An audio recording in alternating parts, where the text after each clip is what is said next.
മധ്യപ്രദേശിൽ നടന്ന ഒരു സംഭവം, ആ സംഭവവുമായി ബന്ധപ്പെട്ട സോഷ്യൽ മീഡിയയിൽ ഇപ്പോഴും സംഘപരിവാർ ഒരു പ്രചരണം നടത്തുകയാണ്. ആ സംഭവവും ചില യാഥാർത്ഥ്യങ്ങളുമാണ് നിങ്ങൾക്ക് മുന്നിലെത്തിക്കുന്നത്.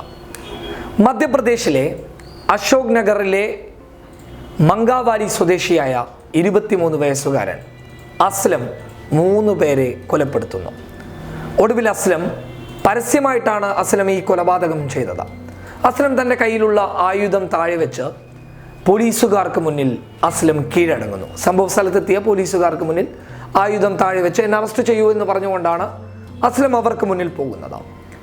ഈ ഒരു സംഭവത്തെ സോഷ്യൽ മീഡിയക്കകത്ത് വർഗീയ ധ്രുവീകരണത്തിൻ്റെ ഭാഗമായി സംഘപരിവാർ ഷെയർ ചെയ്തത് ഇങ്ങനെയാണ്.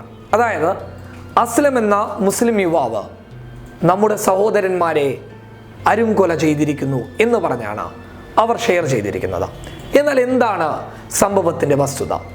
എന്താണ് ഉദ്യോഗസ്ഥർ ഈ സംഭവവുമായി ബന്ധപ്പെട്ട് പറഞ്ഞത്? അസ്ലമിൻ്റെ പിതാവ് എന്താണ് ഈ വിഷയവുമായി പറഞ്ഞത്? ആ സംഭവമാണ് ഞാൻ നിങ്ങൾക്ക് മുന്നിലെത്തിക്കുന്നത്. അതായത് വലിയ പെരുന്നാളിൻ്റെ തലേ ദിവസം അസ്ലം തൻ്റെ ഉപ്പയുടെ അല്ലെങ്കിൽ പിതാവിൻ്റെ സഹോദരിയുടെ വീട്ടിലേക്ക് ബലിയർപ്പിക്കാൻ വേണ്ടിയിട്ട്, അതായത് ബലിയർപ്പിക്കാനുള്ള ഒരുക്കത്തിന് വേണ്ടിയിട്ട് അസ്ലം ഒരു ദിവസം മുൻപ് തന്നെ ഉപ്പയുടെ സഹോദരിയുടെ വീട്ടിലേക്ക് പോകുന്നു. ആ വീട്ടിലേക്ക് എത്തിയതിന് ശേഷം പെരുന്നാൾ ആഘോഷിച്ചു, ബലിയർപ്പിച്ചതിന് ശേഷം തൻ്റെ സഹോദരിമാരുമൊത്ത് രാജ്ഘട്ട് ഡാം സന്ദർശിക്കാൻ പോകുന്നു. രാജ്ഘട്ട് ഡാം സന്ദർശിക്കാൻ പോകുന്ന വഴി അവിടെ കൂടിയിരുന്ന ചില സാമൂഹ്യ ദ്രോഹികളും സംഘപരിവാർ പ്രവർത്തകരും ചേർന്ന് അസ്ലമിൻ്റെ സഹോദരിമാരെ മോശമാക്കി ചിത്രീകരിക്കുന്നു, അസ്ലമിൻ്റെ സഹോദരിമാരെ ശല്യം ചെയ്യുന്നു. എന്നാൽ ആ സമയം ഒന്നും പ്രതികരിക്കാതെ തൻ്റെ സഹോദരിമാരെ സുരക്ഷിതമായിട്ടുള്ള ഒരു സ്ഥലത്തേക്ക് അസ്ലം എത്തിക്കുന്നു. അസ്ലം ഉടൻ തന്നെ വീട്ടിലേക്ക് സഹോദരിമാരെ എത്തിച്ചതിന് ശേഷം ഈ സംഭവം വീട്ടുകാരോട് പറയുന്നു. തുടർന്ന് അസ്ലമിന് എത്രയും പെട്ടെന്ന് ഭക്ഷണം നൽകിക്കൊണ്ട് അസ്ലമിനോട് അസ്ലമിൻ്റെ നാട്ടിലേക്ക് പോകാൻ അസ്ലമിൻ്റെ പിതാവിൻ്റെ സഹോദരി ആവശ്യപ്പെടുന്നു. അതനുസരിച്ച് ഭക്ഷണം കഴിക്കാനിരുന്ന സമയത്ത് ഒരു കൂട്ടം നേരത്തെ ശല്യം ചെയ്ത സംഘപരിവാർ പ്രവർത്തകരും സാമൂഹിക ദ്രോഹികളും വന്ന് അസ്ലമിനെ അതിക്രൂരമായി മർദ്ദിക്കാൻ ശ്രമിക്കുന്നു. അവിടെ നിന്ന് അസ്ലം ഓടി രക്ഷപ്പെട്ട് ഒരു ഓട്ടോയിൽ അസ്ലം അയൽഗ്രാമത്തിലേക്ക് എത്തുന്നു. അയൽഗ്രാമത്ത് വെച്ചും ഈ സാമൂഹ്യ ദ്രോഹികളും സംഘപരിവാറിൻ്റെ പ്രവർത്തകരും ചേർന്ന് അസ്ലമിനെ ക്രൂരമായി മർദ്ദിക്കുന്നു. തന്നെ ഒന്നും ചെയ്യരുതെന്ന് അസ്ലം കേണപേക്ഷിക്കുന്നു. പക്ഷേ അവരതൊന്നും ചെവികൊള്ളുന്നില്ല. ഒടുവിൽ ബലിയർപ്പിക്കാൻ വേണ്ടിയിട്ട്, അതായത് ബലിയറക്കാൻ വേണ്ടിയിട്ട് കൊണ്ടുവന്ന ആയുധം ഉപയോഗിച്ച അസ്ലം ഈ സാമൂഹ്യ ദ്രോഹികളെയും സംഘപരിവാറിൻ്റെ പ്രവർത്തകരെയും നേരിടുന്നു. അവിടെ വെച്ച് 2 പേർ കൊല്ലപ്പെടുന്നു.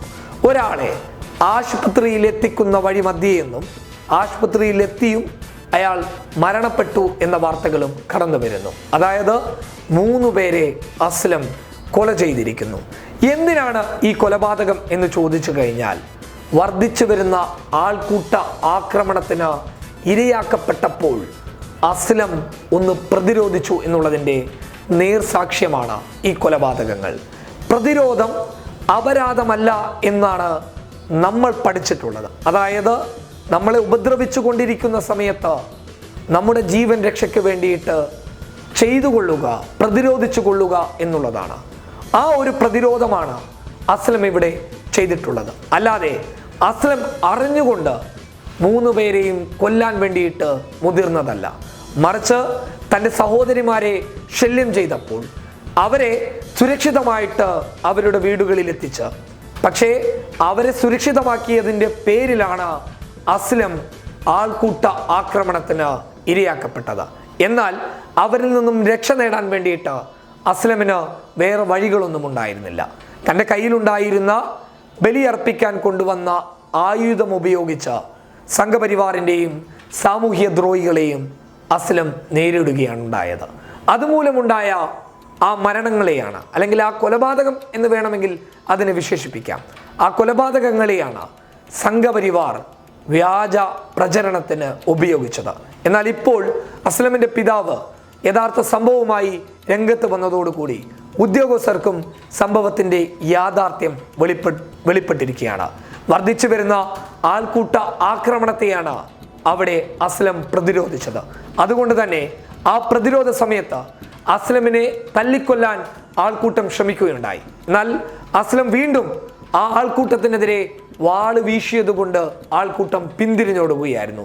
തുടർന്നെത്തിയ പോലീസ് ഉദ്യോഗസ്ഥർക്ക് മുന്നിൽ തൻ്റെ കയ്യിലുണ്ടായിരുന്ന വാള് താഴെ വെച്ചുകൊണ്ട്, അതായത് ആയുധം താഴെ വെച്ചുകൊണ്ട് അസ്ലം പോലീസിന് മുന്നിൽ കീഴടങ്ങുകയായിരുന്നു. News desk public Kerala.